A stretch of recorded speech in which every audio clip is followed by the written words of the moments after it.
노벨 문학상을 받은 T.S. 엘리엇이라고 하는 시인이 쓴 시 가운데 4월은 가장 잔인한 달이라는 그 시가 있어요. 4월이 잔인한 달이에요. 왜 잔인할까? 역사적으로 보면 이 4월에 어떤 비극적인 사건들이 온 세상에 많았죠. 우리나라에도 사실은 4월 하면 얼마 전에 4.3 제주 4.3이 있어요. 정말 그건 비극이었어요. 우리나라가 해방된 이후에 6.25 터지기 전 1948년부터 약 3년간에 걸친 제주 4.3. 여러분, 제주도 사람들은 그때의 상처가 지금도 치유가 돼요. 근데 안타까운 건 그 제주 4.3에 대해서 이제까지 알려지지가 않아요. 저도 안 배웠어요. 못 배웠어요. 못 들어봤어요. 4.3이라는 게 있다는 얘기는 2000년 들어와서 얼마 안 돼요.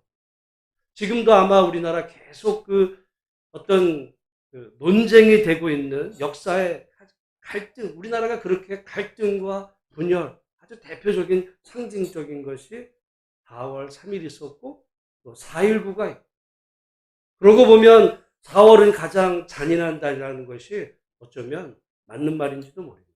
물론 우리나라에 6.25도 있고 5.18도 있지만 4월은 잔인한 달이 맞습니다. 그러나 또 한편으로 보면 지난 우리 부활절날 제가 이렇게 보니까 이 벚꽃이 저는 그냥 져버린 줄 알았어요. 그런데 오늘 보니까 지난주 이 주간하고 벚꽃이 아주 만개를 했어요. 정말 완연한 새봄이 온 4월도 맞거든요. 모쪼록 여러분의 삶 속에 잔인하고 비극적인 4월이 아니라 또한 우리 나라도 여러분 삶에 정말 잔인한 4월이 아니라 하나님의 은혜로 정말 믿음의 그 아름다운 꽃이 활짝 피는 그런 복된 4월, 부활의 계절이 우리 모두에게 있어지시기를 주님의 이름으로 축복합니다. 우리가 지금 사도행전을 이렇게 보는 과정에서 지난번 2번 그 고난주간하고 또 이 부활절 말씀 이제 다른 본문을 하고 오늘 우리 사도행전에 오는데요. 우리 오늘 본문 이 8장 1절 말씀을 같이 한번 읽어보겠습니다. 시작. 사울은 그가 죽임 당함을 마땅히 여기더라. 그날에 예루살렘에 있는 교회에 큰 박해가 있어 사도 외에는 다 유대와 사마리아 모든 땅으로 흩어지니라. 이제까지 어떤 의미에서 보면 예루살렘 교회에는 좋은 일만 있었어요. 120명의 문도가 기도할 때 성령이 강림하고 정말 그래서 베드로의 설교로 수많은 사람들이 주께로 돌아오고 정말 예루살렘 교회는 이 땅에 이루어진 천국 같은 모습이었어요. 누구라도 자기 재산으로 어떤 다른 사람을 우습게 여기는 것이 아니라 있는 사람이 없는 사람에게 서로 나누어지면서 그 공동체 안에 가난한 사람이 없는 정말 지상 천국 같은 그것이 이루어졌죠. 그러나 어디에도 그 갈등은 있듯이 구제하는 문제로 결국 갈등이 벌어졌을 때 7명의 일꾼을 세워서 또 그 문제를 은혜롭게 해결해가며 그로 인해서 다시 교회가 번창하는 정말 예루살렘의 대부흥. 그래서 많은 사람들이 초대 예루살렘 교회 할 때 먼저 떠오르는 정말 은혜롭고 가장 모범적인 그 교회의 모습이 예루살렘 교회에 있었어. 그러다가 스데반 사건이 납니다. 그 스데반 사건으로 인해서 이 7장에 보면 결국 스데반이 순교를 당하게 돼요. 예수님 이후에 처음으로 최초로 순교 당한 사람이 스데반. 그리고 나서 오늘 이 8장 1절을 시작합니다. 우리 한번 8장 1절 상반절에 보면 뭐라고 그러냐면 사울은 그가 죽임 당함을 마땅히 여기더라 그랬어요. 그는 누굴까요? 네? 사울은 그가 죽임 당함을 누가 죽임 당함을? 스데반이 죽임 당함을 마땅히 여겼다. 그러면서 교회에 핍박이 벌어져요. 핍박. 그런데 여기 핍박 이후에 어떤 일이 벌어지냐면 사도 외에는 다 유대와 사마리아 모든 땅으로 흩어지니라. 여러분 생각을 해보면 인간적인 면에서 스데반 때문에 벌어졌지만 교회 예루살렘 교회에 임한 그 핍박을 하나님께서는 그러면 왜 허용하셨을까 이거예요. 하나님은 왜 예루살렘 교회, 그 은혜롭던 교회, 정말 지상에 이루어진 천국 같은 그 교회, 왜 이런 핍박 때문에 사람들이 흩어지게 만드셨을까?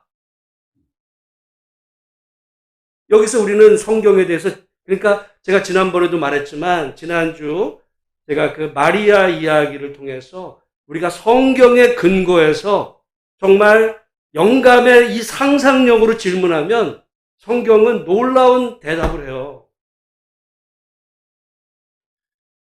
그때 본문에 나왔던 마리아 이야기를 제가 말씀드린 것처럼 오늘 본문에 왜 예루살렘 교회에 핍박이 일어났을까?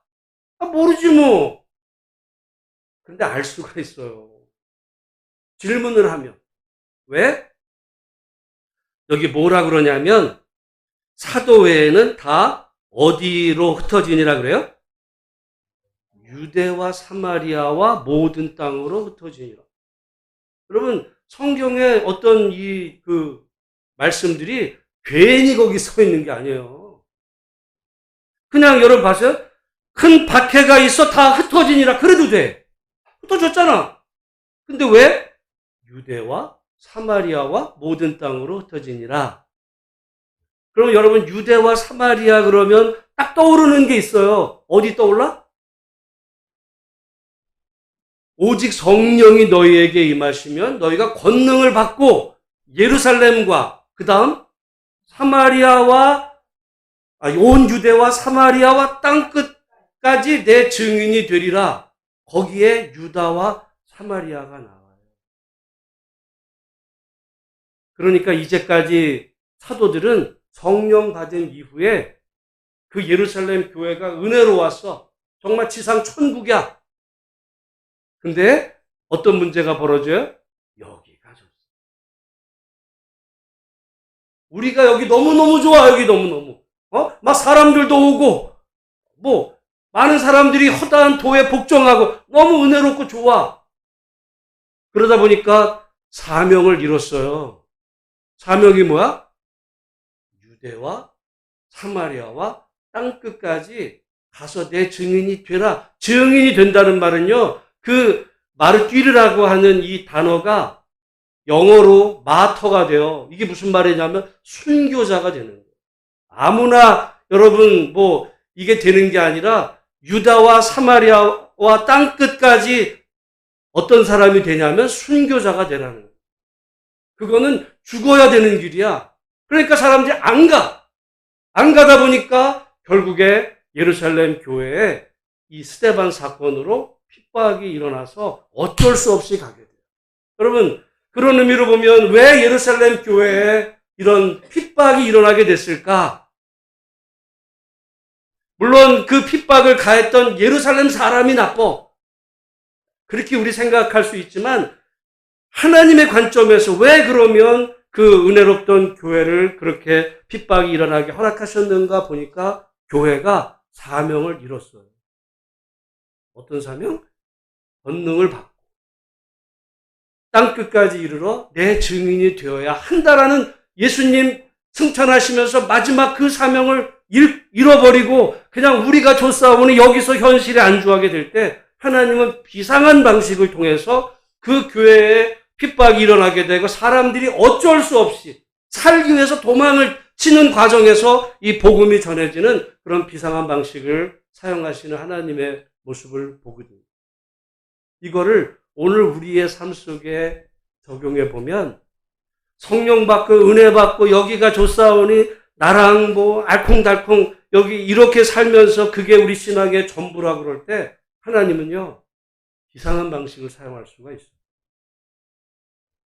우리가 사명을 잃고 어떻게 보면 내가 하나님의 자녀로 어떻게 살아야 되는지에 대한 본분을 잃어버리고 그냥 현실에 너무 좋아. 이게 지금 편안하고 좋고 이런 그 만족감 속에 그냥 이대로만 쭉 갔으면 좋겠다. 여러분의 인생에 그러던 순간순간들마다 이상하게 예상하지 않았던 뜻하지 않은 사고가 나기도 하고 또 어려움이 찾아오고 왜 그런 일이 벌어질까 생각을 해보면 재수가 없어서가 아니에요. 기도를 안 해서 그러는 것도 아니야. 어떻게 보면 그 안에 담긴 하나님의 뜻이 뭘까를 우리가 생각해 오늘 본문을 통해서 보면 내가 혹시 하나님의 말씀의 기준에서 내가 오늘 내 삶이 편하다고 내 삶에 안주하고 있을 때 하나님은 우리를 만약에 버린 자식이라고 생각하면 건드릴 필요도 없어요. 여러분 남의 자식에게 왜 잔소리라고 야단을 칩니까? 자녀기 때문에 그렇게 하면 안 돼서 하나님께서 깨우치게 하시기 위해서 오늘 이 예루살렘 교회 이 방법이 아니면 예루살렘 성도들은 안 갔어요. 하나님은 자원해서 성령 받으면 가라 그러지 안 가니까 하나님은 그 예루살렘 교회에서 정말 회초리를 드신 거예요. 그 과정에서 안타까운 스데반 죽음과 사람들이 정말 이게 핍박을 당해 있는 이런 사건을 통해서도 결국 하나님의 뜻을 이루어 가시는 하나님의 역사를 우리가 이 성경에 유다와 예루살렘 모든 땅으로 흩어지니라 해서 그거를 찾아낼 수 있어야 되는 거예요. 여러분 그런 의미에서 오늘 우리에게 적용해보면 우리는 믿음 생활할 때 예수님 요대로만 좋아요. 더 이상 나 복잡하게 힘들게 하지 마시고 그냥 요대로 나는 딴 거는 난 못해. 그냥 요것만큼만. 하나님 내게 아무리 딴 말씀하셔도 나는 그런 거 못해요. 믿음 생활은 그런 거 없어. 우리가 현실에 만족하고 안주하는 순간 하나님은 흔드십니다. 그게 어떤 예루살렘에는 핍박으로 여러분의 삶 속에서는 뜻하지 않은 여러 가지 사건 사고 그때마다 우리가 바로 이게 나를 향하신 하나님의 뜻이 어디 있는가 그래서 각성하고 기도하고 우리가 믿음의 이런 생활을 해가는 그런 계기로 삼을 때 그 고난을 통해 오늘 예루살렘 교회에 임한 그 핍박이 도리어 땅끝까지 복음 전하라는 그 사명을 이루는 수단이 됐어요. 여러분의 삶 속에 어떻게 보면 찾아온 뜻밖의 어려운 이 고난은 어쩌면 나의 안일했던 내 신앙의 모습을 각성하고 정말 내가 다시 한번 하나님의 자녀로 내가 살아야 되겠다라고 하는 그런 계기가 된다면 예루살렘 교회의 핍박은 인간적으로 보면 정말 불행한 일이지만 하나님의 관점에서 보면 하나님의 그 뜻이 담겨있는 그런 하나님의 의도가 있다. 여러분 자식이 만약에 마음에 안 들을 때 예를 들어 문제가 있을 때 만약에 그 자녀를 요즘은 자녀도 때리면 안 되지만 때릴 때 그 부모의 심정과 똑같은 거예요. 여러분 오늘 우리 삶 속에 오늘 우리의 삶에 너무 현실에 안주할 때 그리고 지금 만약에 하나님 난 모든 게 다 좋아요. 걱정도 없고 다 요대로만. 그러면 어쩌면 준비해야 돼요. 뭐가 올지 몰라. 그런 의미에서 보면 늘 깨어 내가 하나님의 말씀대로 내가 살겠노라 그렇게 다짐하며 우리의 남은 주어진 인생을 믿음으로 살아드리는 복된 성도들이 다 되시기를 주의 이름으로 축복합니다. 근데 여기 말씀해 보면 우리 아까 8장 그 1절 상반절에 보니까 사울은 그가 죽임당함을 마땅히 여기더라. 거기 그는 누구라고 그랬냐면 스데반이라고. 그러니까 사도행전 7장은 스데반의 죽음과 관계된 얘기야. 그리고 지금 8장은 이제 사도들 외에 다른 사람들이 흩어져서 복음 전하는 과정이라 보면 여러분 솔직히 8장 1절 상반절은요. 8장에 붙어야 될 게 아니라 7장 끝에 가서 붙었어야 돼. 보세요. 본래 이 성경은 성령의 감동을 받은 사도들에 의해서 쓰임을 받았지만 사도행전도 근데 이 사도행전을 1장 1절, 1장 8절, 8장 1절, 28장 1절 이거를 나눈 거는 그건 하나님이 하신 게 아니에요. 누가 했어? 후대의 사람들이야. 왜? 나중에 이거를 출판을 하고 사람들에게 성경 구절을 찾게 하려고 하다 보니까 그냥 읽으면 어디인 줄 알고 찾아요. 그러니까 이런 그 출판의 목적으로 장과 절을 사람들이 후대에 나눕니다. 나눈 지는 약 한 500년 정도 이렇게 돼. 그 전까지는 그냥 성경이었어요. 그러니까 여러분, 나눌 때 사람들이 자기의 관점에 따라서 장도 나누고 구절도 나눴어요. 근데 제가 만약에 나눴으면 나는 8장 1절의 상반절을 7장 마지막 60절 끝으로 가서 붙였을 거예요. 왜? 자, 7장 60절을 한번 읽어보겠습니다. 7장 59절부터 한번 60절까지 한번 읽어요. 같이 읽겠습니다. 시작. 그들이 돌로 스데반을 치니 스데반이 부르짖어 이르되 주 예수여 내 영혼을 받으시옵소서 하고 무릎을 꿇고 크게 불러 이르되 주여 이 죄를 그들에게 돌리지 마옵소서 이 말을 하고 자니라. 그러니까 지금 여기는 스데반의 죽음에 대한 이야기예요. 그랬는데 그 사울이 그의 죽음을 마땅히 여기더라라고 하는 것은 사실은 7장 마지막 끝에 붙어야 자연스러워. 근데 이거를 띄니까 만약에 여러분이 띄엄띄엄 성경을 읽으면 7장 대신에 8장만 딱 읽으면 사울은 그가 죽임당함을 마땅히 여기 그가 누구야? 제가 아까 1부 때 물어보니까 몰라요 누군지. 근데 어떤 이걸 성경에 이렇게 연속성을 읽으면 이거 앞에 스데반이구나. 근데 만약에 여러분 이게 7장 끝에 붙으면 물어볼 것도 없어요. 그건 당연히 스데반이라고 생각하겠죠. 이게 뭐냐면 편집이에요. 이건 성령이 하신 게 아니라 후대 사람들이 자기들의 의도로 나눈 거예요. 여러분, 이 편집, 하나님의 말씀을 이렇게 편집할 때 거기에는 다 의도와 목적이 있어요. 그걸 잘 분석해요. 여러분, 뉴스를 보잖아요. 뉴스도요, 그날에 여러 국내외적으로 얼마나 다양한 기사들이 나와. 사건, 사고가 많아. 근데 어떤 방송국에서 뉴스를 보도를 해. 네? 여러분, 그냥 되는 것 같죠? 그거를 많은 기사들 중에 어떤 게 제일 중요하고, 그러니까 어떤 게 덜 중요한지, 어떤 걸 처음으로 할지, 중간에 할지, 끝에 할지, 거기에는요, 의도가 있어요. 의도가 있어요. 그게 편집자의 의도예요. 방송국, 언론사의 의도예요. 그게 정치적이에요. 여러분 보세요. 수많은 이야기들 중에 어떤 거는 제일 앞에 놓고 우리가 볼 때는 정말 중요한 건데 언론사 입장에서 불편한 거는 보도는 해야 돼. 왜냐하면 안 하면은 편파적이라 그러니까 대신 어디다요? 저 뒤에다, 중간에다 사람들 안 볼 때쯤 가서 하는 거야. 그래서 언론사를 믿으려면요, 다양한 각도로 이 세상을 여러분 모든 사람 여기 지금 이 성경의 이 편집도 어떻게 이게 앞에 가냐 뒤에 가냐 분야에 따라서 이걸 보는 사람의 생각이 완전 달라집니다. 여러분들이 지금 갖고 있는 생각들은 뭔가 어떤 편집하는 그런 사람들의 각본에 의해서 계속 듣게 된 주입된 어떤 생각일 수도 있습니다. 그러니까 본래는 이게 띄어져 있었던 다 7장 60절이나 8장 1절이 붙어있던 거를 앞에 붙냐 위에 붙냐. 여러분 그러니까 이거를 오늘 우리들의 삶 속에 보면 뉴스도요 채널을 다양하게 들어요. 한 방송만 보면 여러분 그 방송국이 만드는 사람으로 여러분이 세뇌가 돼가요. 그렇지? 그래서 유튜브도 한쪽으로만 들으면요 그게 다인 줄 알아.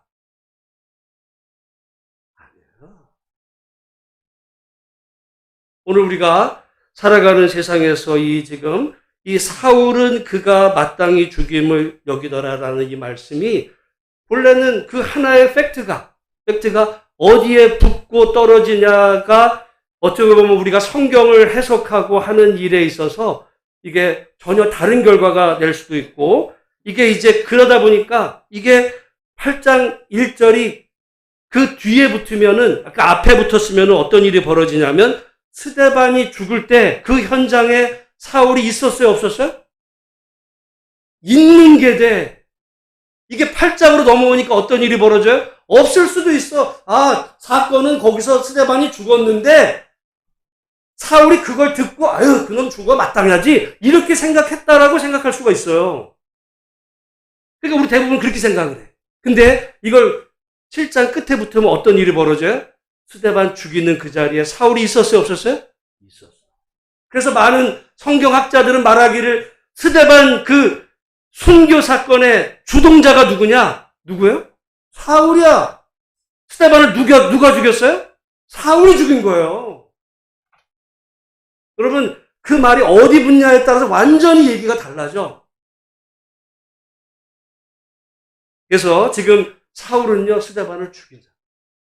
거기에 분이 안 차가지고 다 이제 흩어지니까 여기 지금 그 3절, 2절, 3절 말씀 같이 한번 읽어보겠습니다. 시작. 경건한 사람들이 스데반을 장사하고 위하여 크게 울더라. 사울이 교회를 잔멸할새 각 집에 들어가 남녀를 끌어다가 옥에 넘기니라. 그러니까 왜 갑자기 사울이 튀어나가지고 그래? 스데반 사건에서 연결이 된 거예요. 여기 지금 잔멸하다는 말은 디스트로이드요. 박해하는 거예요. 박해. 어마어마한 대박해로 그냥 박살을 내기 위해서 사람들을 잡아다가 감옥에 가두고 죽이려고 나중에 이제 다메섹으로 가는 도상에서 예수님 만나기 전에 사울은 그런 그가 하나님의 은혜로 회심하게 됩니다. 여러분, 그러니까 오늘 저는 이 사도행전 8장 1절 상반절에 그 붙은 똑같은 말이 위에 붙을 건지 아래에 붙을 건지. 본래는요, 장절의 구분이 없었어요. 근데 어디에 붙냐에 따라서 이해력이 완전 달라져요. 여러분, 그러니까 오늘 우리가 살아가는 세상에서 똑같은 일을 여러분이 경험할 수 있어요. 여러분이 보고 듣고 하는 그 모든 것들이 여러분 생각인 것 같지 여러분 생각 아니에요. 여러분을 그렇게 생각하도록 만든 어떤 사람들에 의해서 여러분이 세뇌되고 주입된 그 생각을 당연하지 그렇지 않을 수 있어요. 그러니까 우리가 이 세상을 볼 때, 성경 볼 때도 마찬가지고 세상 볼 때도 다르게 볼 수 있겠죠. 우리가 보는 시각이 넓어져요. 오늘 그런 의미로 오늘 그런 말씀의 의미를 이제 보고, 그래서 결국은 이 흩어진 사람들이 흩어지는데, 여기 지금 2절에 보면 그날에 예루살렘에 있는 교회에 큰 박해가 있어 누구 외에는 다 흩어져요? 사도 외에. 여러분, 그럼 사도는 왜 안 가? 사도는 왜 안 흩어져요? 질문해 볼 수 있어요. 사도는 왜 안 흩어져? 이 사도들은 나는 내 자리를 지켜야지, 내가 순교하고 내가 그래야지. 그래서가 아니에요. 그러면은 지금 흩어진 빌립, 이제 뒤에 빌립이 나오는데, 빌립은 그러면 나 죽는 게 무서워가지고 살기 위해서 도망치고, 사도는 나는 내가 사도니까 내가 체면이 있지, 나 안 도망쳐. 그래서 남았을까요? 얘기가. 여러분 가만히 보세요. 그러니까 성경을 흐름으로 보면, 성경에서 어떻게 보면 완전히 100% 하나님의 뜻이다라고 말할 수 없지만, 그러나 성경은 지난주 말씀드린 것처럼 여러분이 질문하면 대답해요. 우리가 성령이 강림한 이후에 사도행전 3장에 보면 제9시 기도 시간에 베드로와 요한이 어디로 가요? 성전에 가요. 성전. 그런데 여러분, 스데반이 죽을 때 왜 스데반을 죽이는 그 죄목을, 왜 처형 방식으로 했던 그 죄목이 뭐냐? 결정적인 건요, 성전 모독죄. 예수님이 너희가 이 성전을 헐라 성전을 부셔버려라. 그 이야기를 이 스데반이 듣고는 성전을 부정한 거예요. 여러분, 오늘 우리가 볼 때는 뭐 그 말했다고 죽여? 여러분, 만약에 여러분이 예를 들어 불교인이야. 여러분, 우리가 산 같은 데 가면 절이 있는데 거기 대웅전이라는 게 있어요. 이 대웅전이라는 게 뭐냐면 이 절에도 말이죠. 이 석가모니 부처 상을 모신 데가 그게 대웅전. 근데 누가 만약에 저 대웅전 저거 없애버려. 그러면 그 말들은 그 절에 왔던 그 불교인들이 가만 들을까? 뭐야 이놈의 새끼가. 어? 왜 절을 왜 없애? 그럴 거 아니에요. 그럼 만약에 우리 교회 왔는데 이 교회 없애버려. 그러면 여러분 다른 어떤 예수 안 믿는 사람은 요즘 교회도 많은데 저런 교회 하나 없어진다고 뭐 별일 있겠어? 그럴 거예요. 당사자들. 예수님 당시에 그리고 유대인들에게서 성전은요. 지금 우리가 생각하는 그거에 정말 100배, 10,000배 이상의 중요한 거예요. 그들에게 성전, 지금 보세요.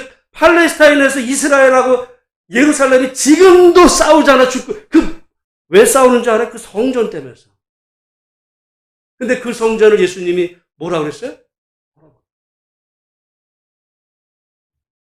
그 말을 들은, 그래서 예수님이 사실은 물론 이 죄목을 바꿔서 워낙은 그것 때문에 이 공회에서 예수님을 죽이려고 하다가 바꿨다 그랬어요. 왜? 예수님을 그렇게 하다 보면 예수님을 따르는 사람들 때문에 밀란이 날까 하여 죄목을 바꿔가지고 빌라도에게 넘겨서 예수님이 내가 유대인의 왕이다. 정치적인 죄목으로 말하자면 십자가형의 반란범으로 죽여요. 여러분, 성경에 정치얘기가 있어요. 그래서 성경이 경건하고 무슨 하늘 얘기를 하는 그 안에 다 인간들의 이 계략과 이게 있어요. 지금 근데 예루살렘 교회 안에도 말하자면 사도들과 지금 스데반 쪽의 사람들이 달랐던 거예요. 사도들은 어때요? 예수님의 말씀이 있지만 그러나 성전 중심이었어요. 이 사람들은 성전에 기도 시간에 성전 가고 성전 중심으로. 근데 스데반 쪽의 사람들은 성전은 헐라야. 교회 안에 말하자면 헬라파와 히브리파 두 파가 있었던 것처럼 그 교회 안에 신학적으로 완전히 다른 이 사람들이 있게 됐을 때 결국 사도들은요. 예루살렘에 남아도 어때요? 안전해. 그러나 이 다른 헬라파 지금 빌립 도망가자. 왜냐하면 스데반은 같았거든. 잡히면 죽는 거야. 그러니까 여러분 교회 안에도 어떻게 보면 전혀 다른 하나님의 말씀을 들었지만 어떻게 보면 여러분 하나님의 말씀을 더 직접적으로 들었던 사람들은 사도야. 근데 정말 하나님의 뜻대로 사는 사람들은 지금 7명의 일꾼이에요. 스데반, 빌립. 우리가 예수님 고난주간을 바라볼 때 처음부터 예수님을 따랐던 베드로를 비롯한 제자들이 누구보다도 하나님 말씀을 다 들었지만 끝까지 그들은 예수님의 말씀을 이해를 못해요. 성령 받았지만 초대에 그들은 하나님의 말씀에 대해서 잘 이해를 못했어요. 왜? 온 유대와 사마리아와 땅끝까지를 내 증인들이라는 거 분명히 제자들이 들었어요. 성령도 충만했고 예루살렘 교회가 부흥했는데 그 말씀대로 해요, 안 해요? 안 해. 나중에 우리가 사도행전을 읽어가다 보면 고넬료 가정에 성령이 임하는 사건을 이 제자들이 예루살렘의 또 다른 사도들이 듣고는 이 분기 탱쳐나가지고 베드로를 막 힐난한다고. 아니 어떻게 이방에게 복음을 전할 수 있냐고. 예수님이 처음부터 성령이 권능을 받고 예루살렘과 온 유다 사마리아까지 이르러 내 증인이 되리라고 하셨지만 그 말은 그 말이고 제자들은 안 변해요. 저는 고난주간을 통해서도 보고 지금도 성령 받았지만 제자들은 안 변해.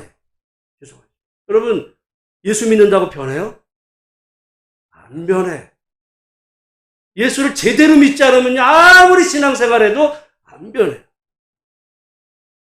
자기가 듣기 좋은 말씀만 아멘이고 온 유대와 사마리아 땅, 그건 난 관심이 없어.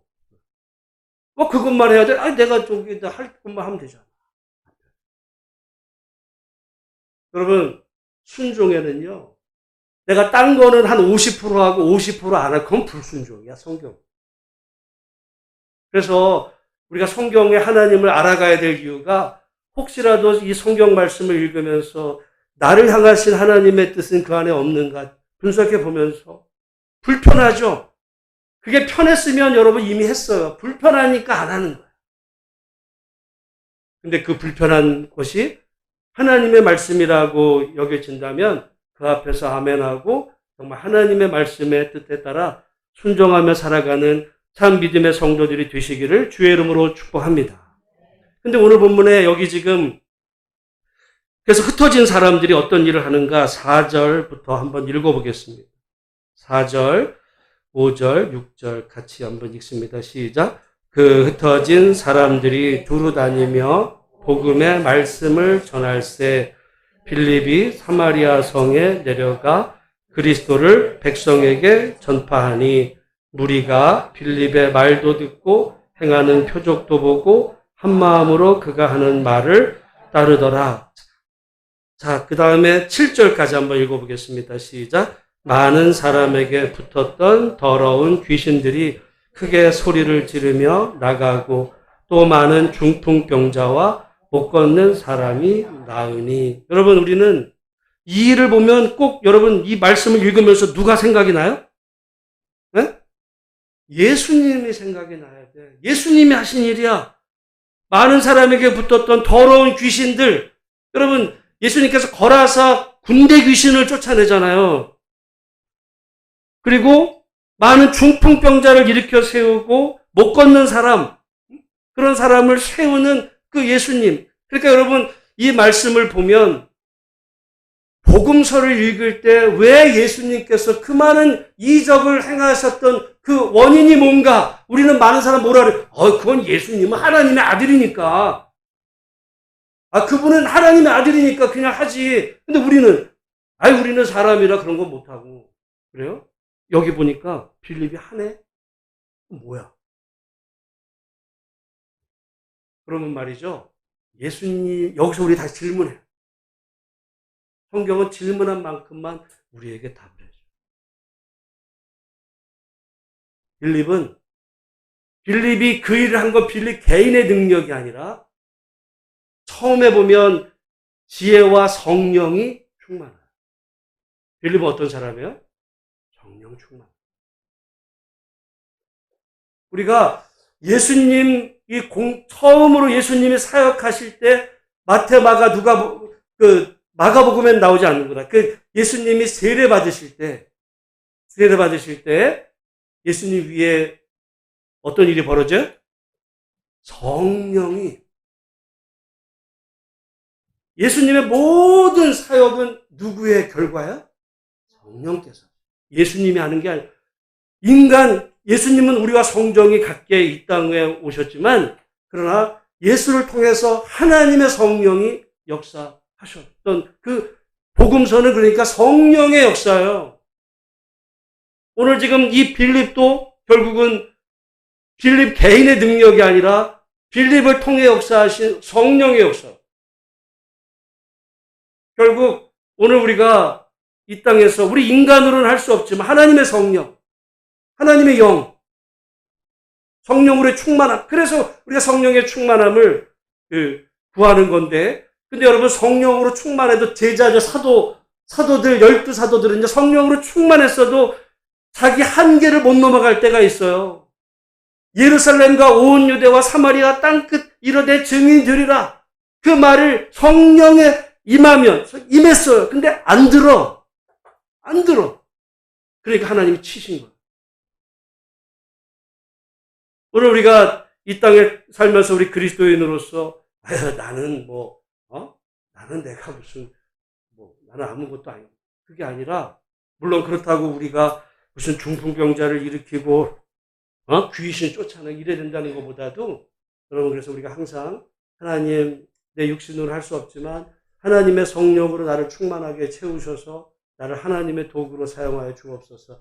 여러분 이렇게 기도할 수 있는 성령의 사람들 우리 모두가 다 되시기를 주님의 이름으로 축복합니다. 그래서 여기 지금 근데 가만히 보면, 근데 여기 빌립, 그러니까 스데반 말고도 빌립이 있었어요. 근데 빌립의 직분이 뭐였다고요?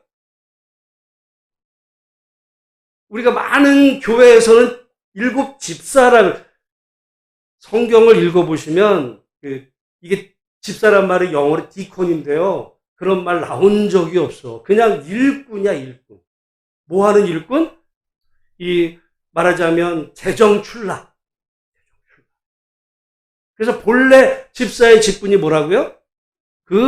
교회의 재정의 출납. 교회에 어떻게 보면 그런 일하는. 근데 다시 말하면 이 빌립은 목회자일까요? 평신도일까요? 우리 한국 교회가 자꾸 오해하는 게 있어요. 평신도와 목회자는요, 차이가 뭐냐면, 목회자는 신학을 해야 돼. 두 번째, 사례를 받아. 아닌 사람은 평신도야. 평신도가 낮은 말, 제가 볼 때 우리 한국 교회가 왜 그걸 들으면서 이상한 생각을 왜 갖고 있냐면, 제가 가끔 표현하잖아요. 한국의 교회만큼 유교적인 데가 없어요. 여러분이, 아니, 내가 교회 다니면 내가 성도였다가 집사 받고 안수 집사 받고 장로 권사 돼야 되는데, 그게 뭐라고요? 그 유교야. 제가 얘기하잖아요. 가장 우리나라에서 유교적인 데가 교회예요. 어떻게 보면, 지금은 좀 바뀌었지만, 이 강대상에 여자가 올라오면 돼, 안 돼? 세상에는요, 여자가 대통령도 되는 세상에 어디 여자가 감히, 그게 무슨 하나님의 뜻이겠어요? 여러분, 그런 의미에서 우리가 이 성경을 통해서 하나님의 뜻을 알고 나에게 아까 말했죠, 편집이야. 여러분이 편집되어 있는 이것 중에 하나님의 말씀에 비추어서 걸러내는 작업들을 우리가 평생에 해가는 것이 우리 신앙의 성장입니다. 근데 여기 지금 빌립이 신학을 했어요, 안 했어요? 안 했어. 목회자가 아니라니까요? 그러니까 지금 다니면서 선교하는 일은 돈 받고요? 오늘날 선교사는요, 돈 받고 해. 교회에서 파송해가지고, 선교사님 해가지고, 후원 받으면서, 이렇게 해서, 근데 여러분, 그게 조금 저기 한 게 내가 우리 동기 선교사님이 얼마 전에 결혼을 했는데, 요르단이면 이스라엘 바로 옆에 굉장히 어렵거든요? 근데 가만히 보면 선교사님 애들은 다 미국 유학 보내.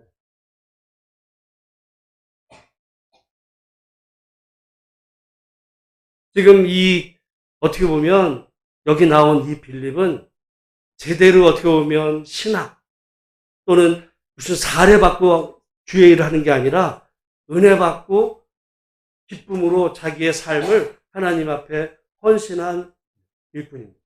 근데 이 사람들이 어떻게 보면 사도들보다 낫어요, 지금. 베드로보다 나아, 지금. 왜? 베드로는 예루살렘 떠나지를 못해. 나중에 보겠지만 고넬료 사건 때도요, 베드로는 생각이 안 바뀌어요.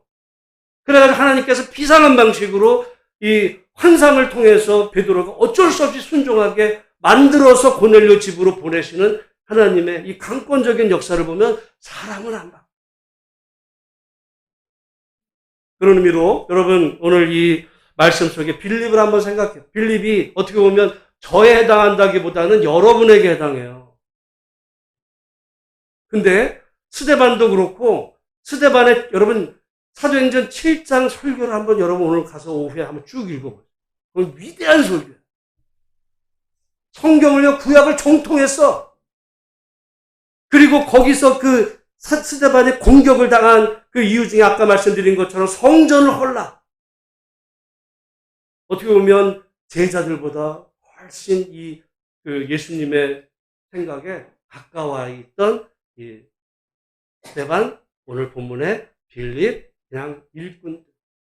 여러분, 그 7명의 사람들, 우리 스데반 빌립이죠. 그 다음에 니가노르 해가지고 또 다른 5명도 있어요. 이름에 그 다음부터 언급도 안 되지만, 그럼에도 불구하고 하나님 그 나라에서 저기 캐톨릭은요, 천국 열쇠를 베드로가 쥐고 있대. 나는 오히려 베드로보다 스데반은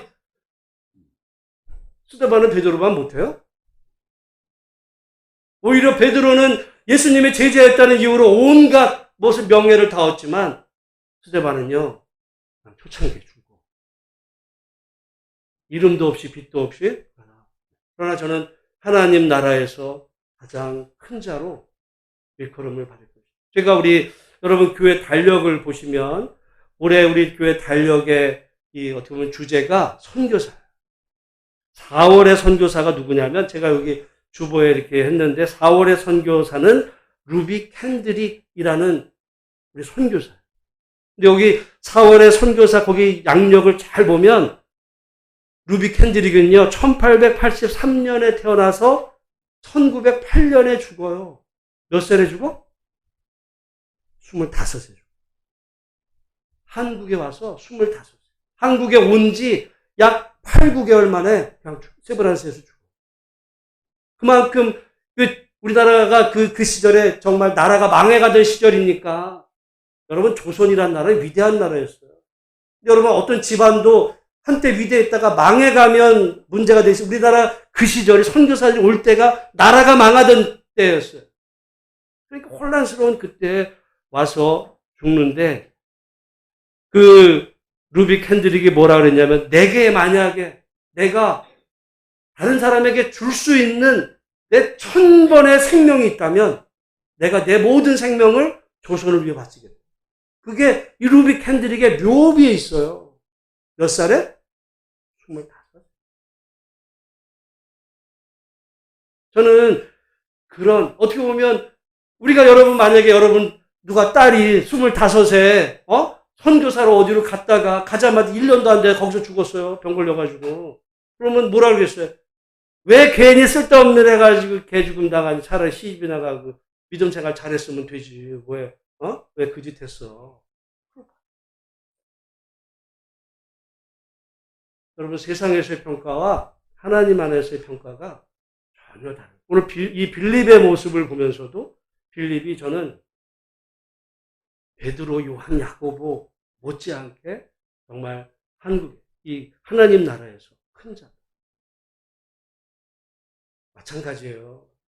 오늘 이 땅에 무슨 큰 교회 목사하면은 하나님 앞에서 당회장님 오셨어요. 그랬을까? 하나님의 평가는 오히려 세상에서 큰 자였으면 하나님 앞에서는 상이 없어요. 왜? 다 받았거든. 이 땅에서. 저는 그래서 오늘날 대형교회 원로 돼가지고 후임 아들에게 물려주는 목사들 하나님 앞에 설 때 조심해야 돼요. 하나님의 평가는 달라. 오늘 우리가 이 빌립의 이야기를 보면서 정말 빌립은 그야말로 이름도 없이 빛도 없이 자신에게만 하나님의 성령에 충만해서 그가 복음 전하는 하나님의 축복의 통로로 쓰임받았다. 그 당시 예루살렘 교회는 사명을 잃어버렸을 때 뜻밖의 고난을 통해서 그러나 그 역사를 이루어 가신 하나님의 위대한 섭리. 여러분 삶 속에 어떤 어려움이 찾아오면 잘 한번 곰곰이 재수 없어 그게 된 게 아니에요. 그러면 그 또 다른 다음번에 그 고난이 또 와. 왜 해결 안 되니? 근데 이 일의 원인이 뭘까? 혹시 내가 하나님과 관계에서 잘못된 부분은 없는지, 내가 잃어버린 사명? 무엇인지를 돌이켜보면서 우리가 그걸 통해서 정말 우리가 하나님의 온전히 쓰임받는 믿음의 일꾼으로 여러분 세워지는 복된 은혜가 우리 예수소망교회 모든 성도 가운데 임하게 되시기를 주의 이름으로 축복합니다. 기도하겠습니다. 하나님 아버지